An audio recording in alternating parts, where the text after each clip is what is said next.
Assalamualaikum warahmatullahi wabarakatuh.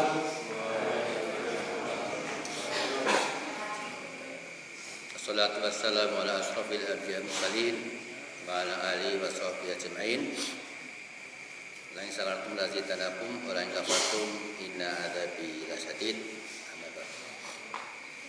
Para satu hati yang kami cintai, alhamdulillah kita masih diberi kesehatan, masih bisa terkumpul di pagi hari ini untuk thalabul ilmi. Ini tinggal sedikit ya, yang lain sudah pulang.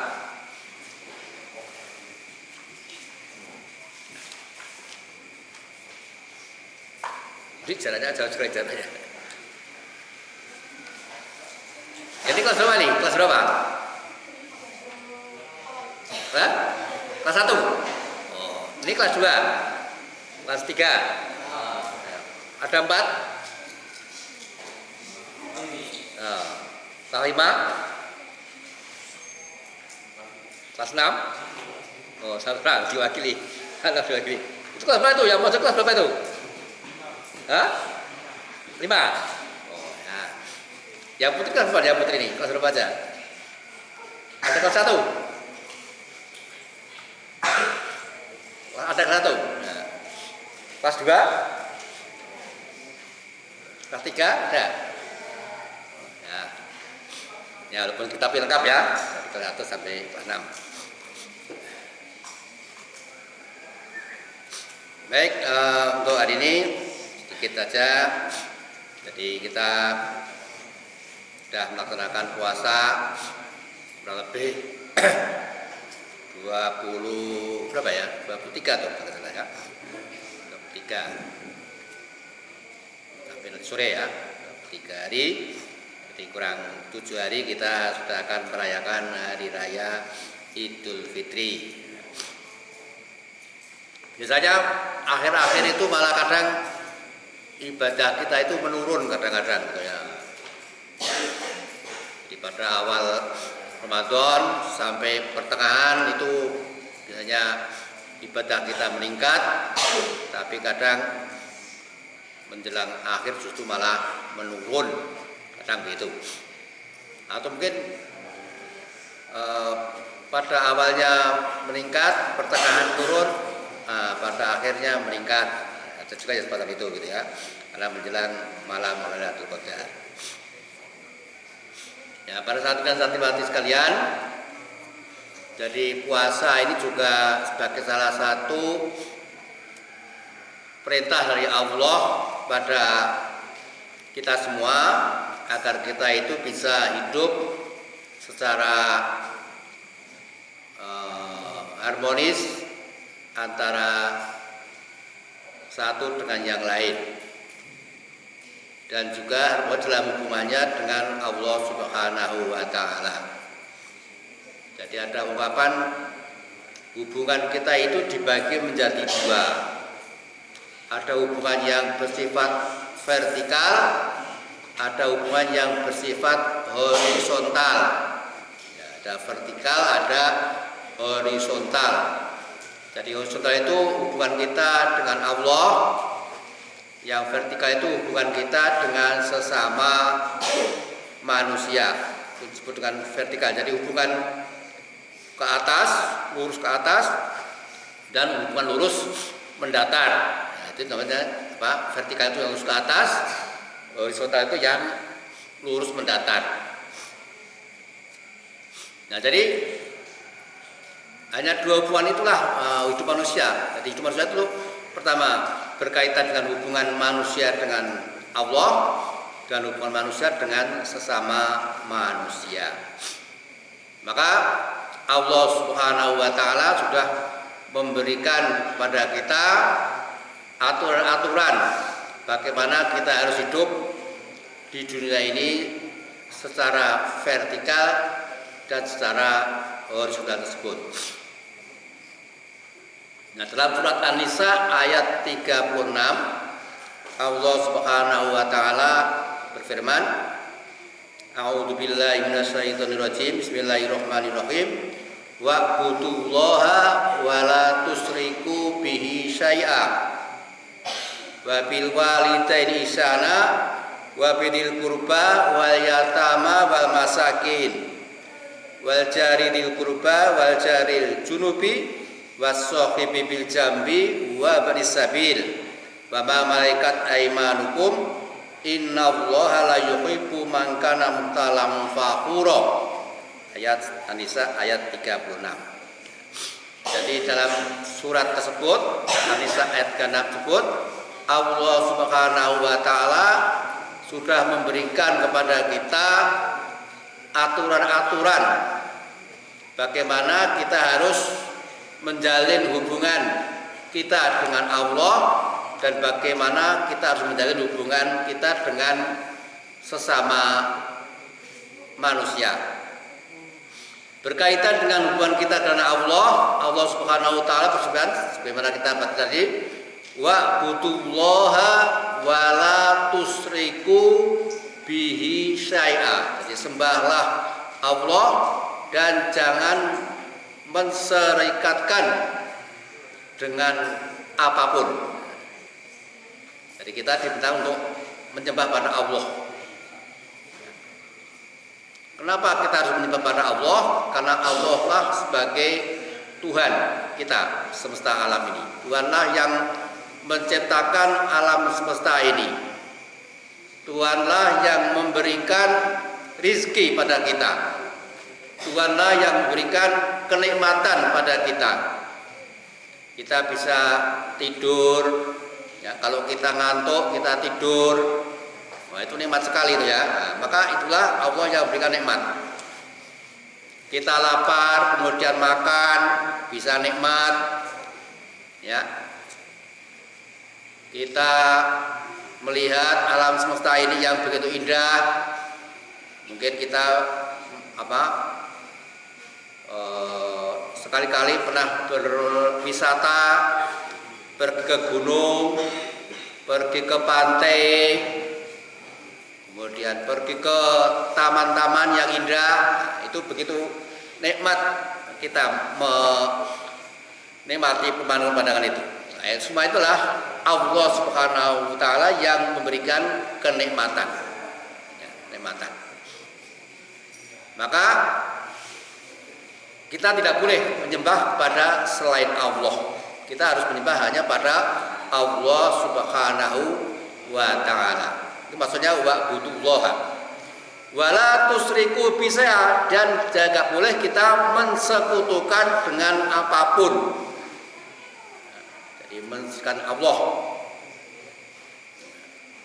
Tidak boleh. Jadi ada juga orang yang menyembah pada Allah, tapi sekaligus dia juga mensekutukan Allah. Itu ada juga ya. Sholat, dia juga sholat, tapi dia mensekutukan Allah. Itu ada. Ya. Banyak apa? Banyak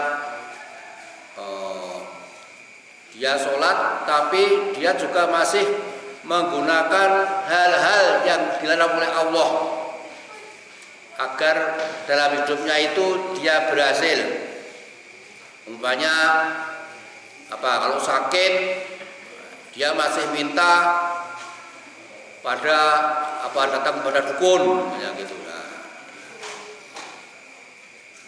Nah itu namanya masih mensekutukan Allah. Atau ada orang yang jual beli, umpamanya beli bakso, jualan bakso, agar jualannya laris, maka dia pergi ke dukun. Oleh dukun kemudian dikasih resep, resep, sehingga dengan resep dukun itu dia mengharapkan dagangannya akan laris manis. Nah, itu termasuk perbuatan yang musyrik, itu tidak diperbolehkan. Jadi ada orang yang sholatnya juga rajin, ya haji, ya puasa, tapi juga masih melakukan hal-hal yang bersifat kemusyrikan tadi. Itu banyak orang semacam itu. Kalau dulu orang musyrik itu ya menyembah berhala, ya menyembah berhala, apa? Sudah patung. Ya. Tapi mungkin sekarang zaman modern sekarang berhalanya tidak lagi patung. Ya. Jadi patung itu jangan dulu maha kuasa yang menyayangi Tuhan. Tapi sekarang zaman modern ini berhala mungkin tidak bisa patung. Apa berhala sekarang itu? Yang orang dianggap punya kekuasaan yang luar biasa dalam kehidupan ini apa sekarang ini? Orang mencarinya sampai lupa menyembah pada Allah. Nah sekarang ini uang. Jadi sekarang uang itu seakan sudah menjadi berhala pada zaman modern ini. Materi. Jadi kalau dulu zaman klasik dulu itu patung. Nah, zaman sekarang itu uang sudah menjadi berhala. Ada orang yang mencari uang sepanjang masa, sepanjang waktu, dari pagi sampai malam, sampai dia lupa pada Allah Subhanahu wa Ta'ala, hanya untuk mencari uang. Ibaratnya dalam mencari uang, kepala untuk kaki. Wah gitu ya, ibaratnya begitu ya, sampai segitunya, sampai lupa. Nah itu juga masuk juga mungkin tadi mendekat pada Allah Subhanahu wa Ta'ala. Jadi hal-hal yang bisa membuat kita itu lupa atau lalai kepada Allah itu termasuk juga musyrik namanya. Ya. Kita punya idola. Nah, biasanya anak-anak remaja itu punya idola, gitu ya, idola. Sampai idola tadi melupakan kewajiban pada Allah Subhanahu wa Ta'ala. Itu juga termasuk bisa termasuk bagian dari kemusyrikan tadi. Jadi idola itu apa? Idola itu apa kata idola itu? Idola dikata idol. Idol itu ya patung atau berhala, artinya itu idol itu patung atau berhala. Jadi kalau kita punya idola itu berarti kita memberhalakan orang yang kita idolakan itu.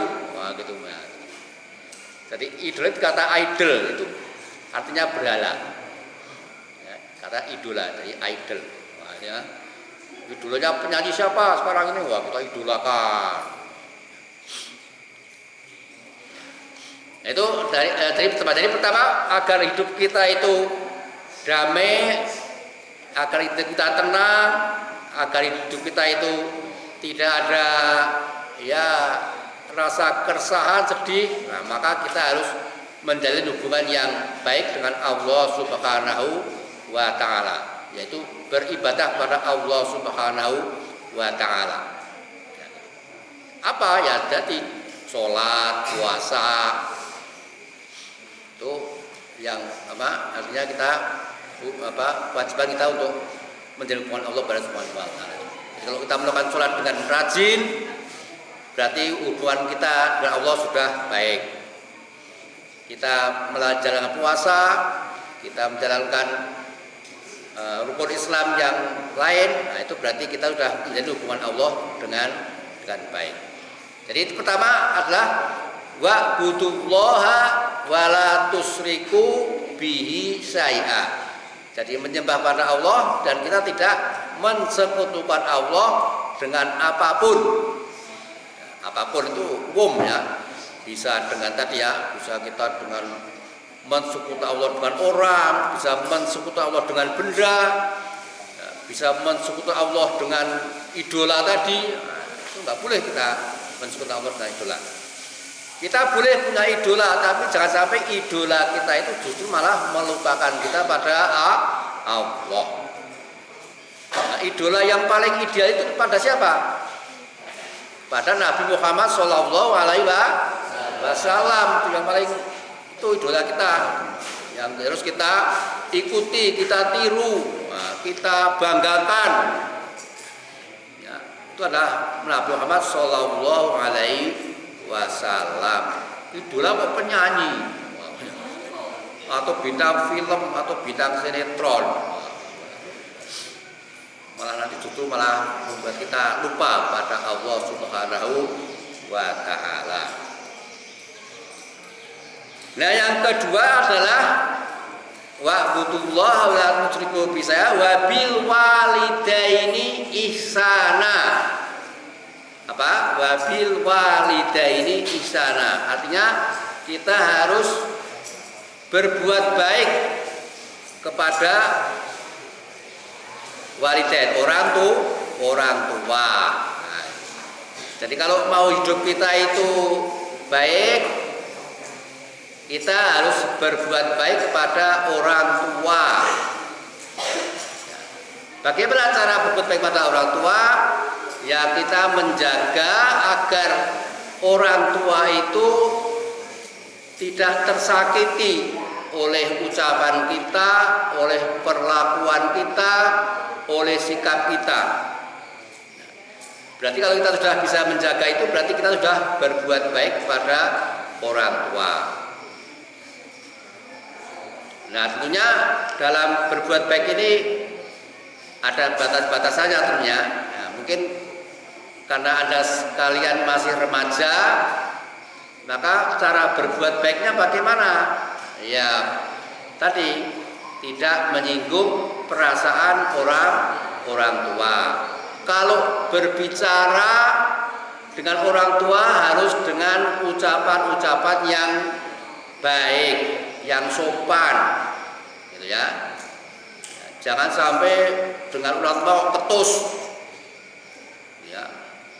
Terus dipanggil nggak langsung menjawab. Biasanya sekarang gitu ya, karena sedang asik main HP, orang tua panggil berkali-kali nggak dijawab. Nah, gitu. Biasanya begitu ya, karena asik main HP. Ya, gitu. Padahal orang tua itu sedang mungkin sedang repot, ingin bantuan, tapi karena sedang asik main HP dipanggil berkali-kali tidak didengarkan, tidak diacuhkan. Nah, itu termasuk dari salah satu yang membuat orang tua itu tidak nyaman, tidak merasa ya dihargai, sehingga orang tua akan tersinggung. Itu termasuk tadi tidak ihsan kepada orang tua. Yang kedua, kita harus tahu keadaan dan kondisi orang tua. Bagaimana kondisi orang tua, sedang apa? Kalau orang tua kita sedang repot, ya kita sebisa mungkin membantu kerepotan orang tua tadi. Nah, gitu ya. Apa yang menjadi kerepotan orang tua? Semuanya membersihkan rumah, gitu ya. Maka kalau pagi bangun, ya kita ikut membantu membersihkan rumah. Yang putri ya nyapu, ya. Pagi ambil sapu, nyapu depan rumah, nyapu kamar tamu, membereskan tempat tidur, mungkin ikut membersihkan yang ada di dapur, ada piring numpuk banyak, ada ya alat-alat dapur yang kotor, nah itu ikut membantu membersihkan. Nah, itu berarti sudah tahu kerepotan orang tua. Jangan sampai kita makan malah sehabis makan piringnya kita tinggal begitu saja. Jangan sampai. Nah, ya. Ada yang begitu. Makan langsung tinggal, piring kotor enggak acuh aja. Nanti orang tua yang nyuciin. Ada yang gitu? Ada enggak? Enggak ada. Kalau bagian sini ada yang begitu? Ada enggak?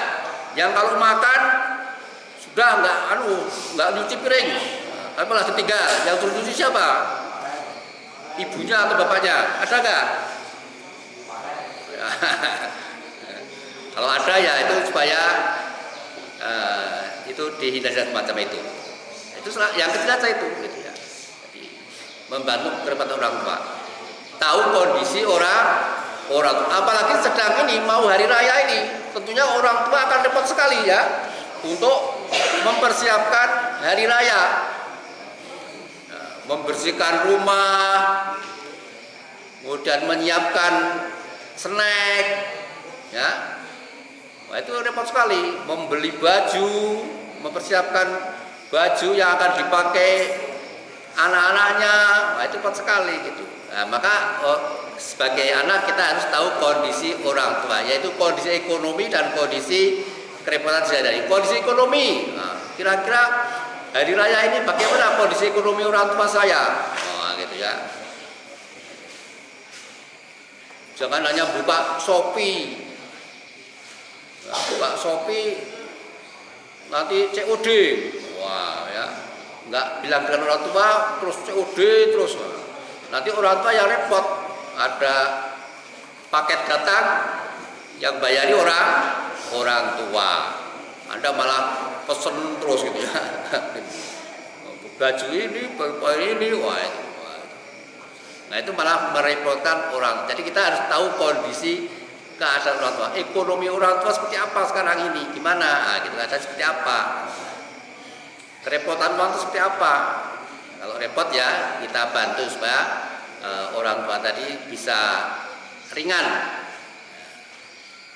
tidak malah memberatkan beban orang tua. Nah, ini sebagai remaja ya, karena kita masih remaja. Jadi tanggung jawab kita ya tadi ikut meringankan kerepotan orang kaitan dengan kondisi rumah. Kalau kondisi rumah kotor ya kita bisa membantu sekuat kita. Mungkin bisa membantu menyapu tadi ya, menyapu dalam rumah, menyapu luar rumah. Apalagi kalau hari raya ini ya, di halamannya rumputnya banyak, nah itu kita ikut meringankan ya, kita mungkin ikut nyabuti rumput yang ada di halaman itu mungkin ya gitu. Atau mungkin kalau rumahnya udah lama nggak dicat, nah, kita ikut ngecat ya semampu kita. Nah, itu sudah akan membuat orang tua itu bahagia. Jadi orang tua itu kalau anaknya mengetahui kerepotan orang tua itu akan bangga, akan senang.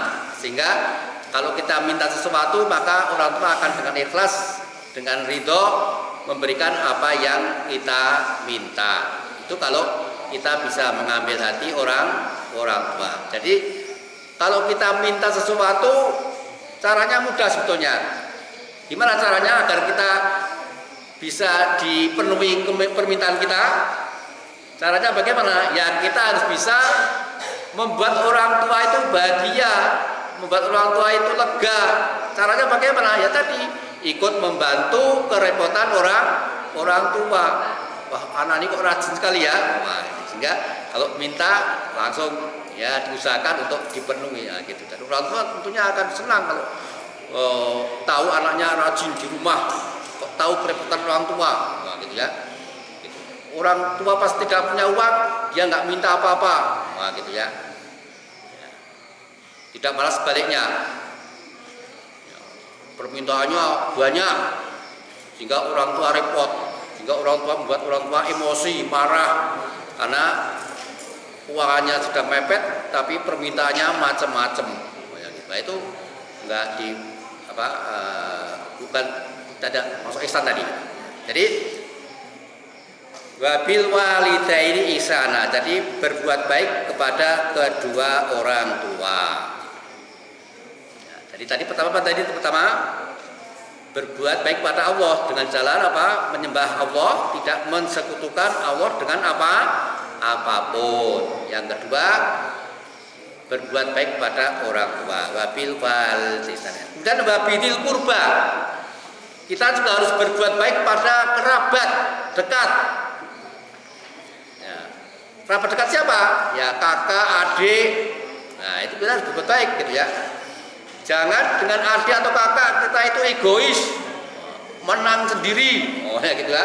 Nggak mau ngalah. Nah, jangan sampai gitu ya. Kalau bisa malah kita itu sebagai kakak malah. Kita harus tahu apa kebutuhan kakak atau adik, namanya gitu. Jadi sehingga akan terjalin hubungan yang baik. Kalau bicara ya sopan dengan adik, namanya gitu ya. Tuh, dengan paman, Pak D, Mbok D, Bude, Simbah, namanya gitu. Itu kerabatnya, namanya. atau tante, om, eyang. Kalau tadi dengan papi mami harus berbuat baik, ya, papi mami, ada yang dengan orang tua papi mami ada. Banyak ya sekarang ya. Kalau dulu dengan orang tua itu bilangnya gimana kalau dulu dengan orang tua panggilnya? Ada biung. Mungkin Anda sudah nggak tahu ya, biung itu apa arti biung itu? Sudah nggak ada sekarang orang memanggil orang tua biung. Tapi zaman dulu ada ya, biung. Sudah biung meningkat simbok. Ada sekarang yang bilang simbok dengan orang tua? Nggak ada, sekarang nggak ada ya, nggak ada. Simbok, simbok copo simbok itu, wah, gitu. Jadi bahasanya sekarang menggerak. Nah setelah simbok ibu. Nah, kalau ibu ada ya, yang bilang ibu ada orang tua ya, ada ya, ada sekarang ya. Ibu, bapak ibu, atau bapak ayah. Nah, sekarang yang lebih mudah lagi papi mami, mama, ada sekarang mama.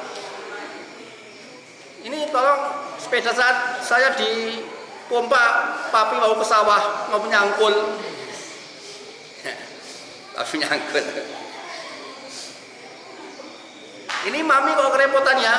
Ini mami mau belanja sayur kangkung.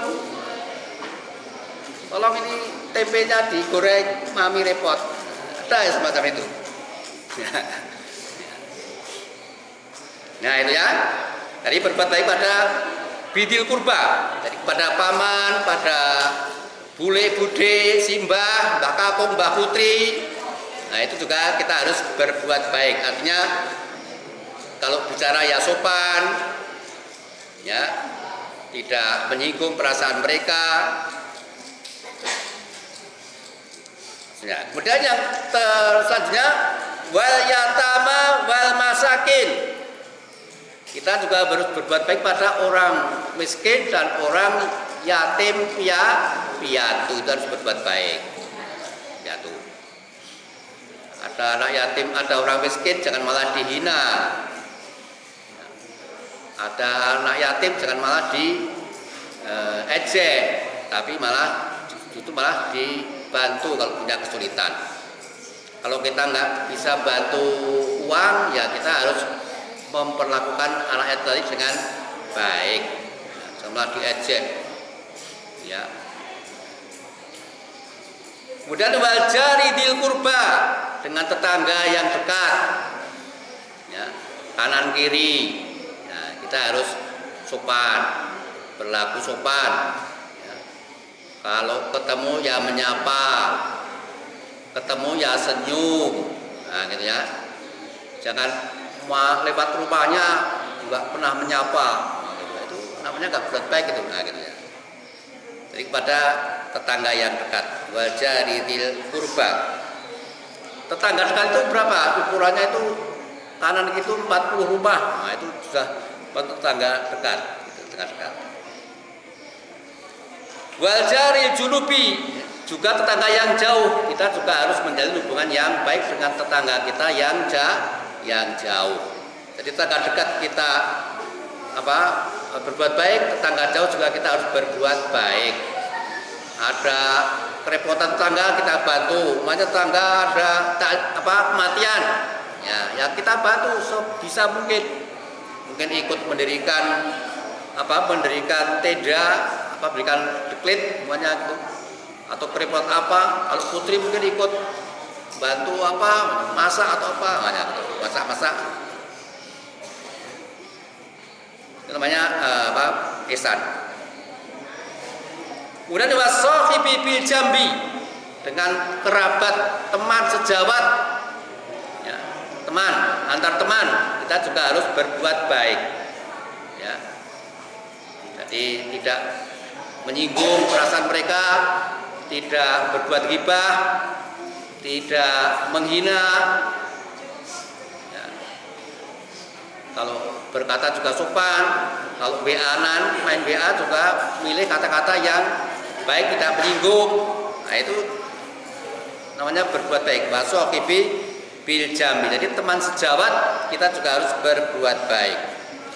Wa bani sabil. Bab sabil itu dengan orang yang dalam perjalanan. Jadi orang dalam perjalanan tapi kehabisan bekal, itu namanya ibnu sabil. Ya. Jadi ada orang mau melakukan perjalanan dari Jakarta ke Surabaya, tapi sampai Magelang kehabisan bekal, uangnya habis, namanya gitu ya. Nah, kemudian minta bantuan. Nah, itu kalau bisa kita bantu. Atau kalau bisa ya kita kasih minum, kita kasih makan kalau bisa, nah gitu ya. Tapi hati-hati, sekarang ada modus sekarang ya, ada modus sekarang itu ya. Ada modus penipuan. Ada orang yang ngakunya kehabisan bekal, nggak taunya itu hanya modus saja, modus untuk menipu. Ada juga semacam itu. Itu juga harus hati-hati semacam itu. Nah, yang terakhir bama malaikat aimanukum, yang kepada hamba sahaya. Nah, sekarang sudah nggak ada hamba sahaya itu ya. Kalau dulu masih ada, yang namanya budak itu masih ada ya. Nah, sekarang sudah nggak ada hamba sahaya itu. Apa hamba sahaya itu? Apa? Budak itu apa? Jadi budak itu adalah kalau ada peperangan, kemudian satu negara kalah, maka warga negara yang kalah itu diambil, kemudian dipekerjakan, ya, tidak digaji, bahkan bisa dijual, ya, dijual. Jadi budak itu, maka budak itu bisa dikatakan separuh manusia, separuh hewan. Jadi budak itu apa? Separuh manusia, separuh hewan. Dia anggap separuh hewan karena dia bisa dijual belikan. Jadi dulu ada pasar budak ada itu ya. Jadi kalau ada orang kaya pergi ke pasar beli budak untuk dikerjakan di kebun, tapi tidak digaji itu nanti. Paling hanya dikasih makan minum. Kalau yang cantik nanti diperistri ada ya. Itu ada dulu semacam itu ya. Jadi itu ada budak, ada yang laki-laki kokar, ada yang cantik-cantik. Wah itu bisa beli, bisa beli ya. Dan kalau yang cantik ya bisa diperistri. Nah, itu dulu ya, tapi dulu. Sekarang sudah tidak ada. Karena itu sudah melanggar hak asasi manusia. Jadi dengan budak juga Al-Quran mengatakan juga harus berbuat baik, tidak boleh menyiksa. Ya, gitu ya, boleh. Tapi sekarang sudah ada budak itu. Mungkin sekarang yang kalau di Arab itu sekarang TKW itu sekarang ya, nah gitu. TKW itu oleh orang Arab padahal dianggap sebagai budak juga itu TKW, para TKW itu ya. Yang orang Indonesia bekerja di Arab, nah, itu kadang orang Arab menganggap itu sebagai budak juga, ada yang memperlakukan TKW itu sebagai seperti budak, itu ada semacam itu. Nah, itu nggak boleh semacam itu, ya, nggak boleh. Nah, itulah beberapa prinsip dalam Al-Quran yang sudah ditetapkan oleh Allah supaya kita hidup damai, aman, tenang. Itu bagaimana? Ya kita harus membina hubungan baik dengan Allah Subhanahu wa Ta'ala. Dengan jalan apa? Dengan jalan beribadah kepada Allah Subhanahu wa Ta'ala, tidak mensekutukan Allah dengan apapun. Itu caranya ya. Yang kedua, kita harus berbuat baik kepada siapa tadi? Kepada orang tua, kepada kerabat, ya, kepada tetangga yang dekat dan tetangga yang jauh, kepada orang miskin, kepada yatim, ya, kepada teman, ya, kemudian kepada orang yang dalam perjalanan, ibnu sabil, yang kehabisan bekal, kemudian terakhir kepada hamba sahaya. Atau kalau bisa sekarang ya, kalau Anda punya pembantu di rumah, ya, ada pembantu, nah Anda juga harus berbuat ihsan. Jangan sampai Anda menyakiti asisten. Sekarang pembantu disebut asisten rumah tangga itu ya. Dan jangan sampai kita menyakiti hati mereka. Jangan sampai. Nah, itu hubungan yang vertikal dan horizontal. Jadi untuk bisa hidup ini baik, maka kita harus membina hubungan yang baik secara vertikal maupun secara horizontal. Apa ini hujan ya? Oke, saya kira itu yang bisa saya sampaikan pada kesempatan pagi hari ini. Alhamdulillah sudah hujan. Nanti tinggal tidur kalau hujan ya. Ya, terima kasih. Wassalamualaikum